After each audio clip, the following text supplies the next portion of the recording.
ہم اور آپ اپنی دنیا میں زندگی گزارتے، ہمارا نیا سال آتا ہے انگریزی کے اعتبار سے جنوری، دسمبر اینڈنگ ہے، جنوری اسٹارٹ ہے۔ ہمارا فائنانشل ایئر آتا ہے مارچ اینڈنگ ہے، اپریل اس کا اسٹارٹ ہے۔ عربی اعتبار سے ذوالحجہ آخری مہینہ ہے، محرم پہلا مہینہ ہے۔ یہ تو ہوا فائنانشل اعتبار سے، پیسے روپے کمائی کے اعتبار سے مارچ اپریل ہے۔ جو عملی زندگی ہماری اور آپ کی ہے، اس کے اعتبار سے 14 شعبان یہ سال کا آخری دن ہے۔ 15 شعبان عملی اعتبار سے ہمارے سال کا پہلا دن ہوتا ہے۔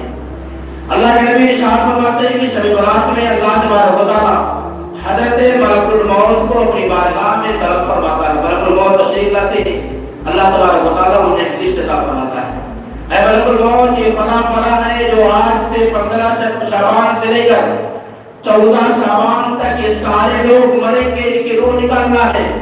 اللہ کے نبی فرماتے ہیں حالانکہ انسان اسی سال میں شادی کر رہا ہوتا ہے، کوئی اپنا گھر بنا رہا ہوتا ہے، کوئی دولتوں کے انبار جمع کر رہا ہوتا ہے، حالانکہ اس کے موت کی لسٹ حضرت ملک الموت کو عطا کی جا چکی ہوتی ہے۔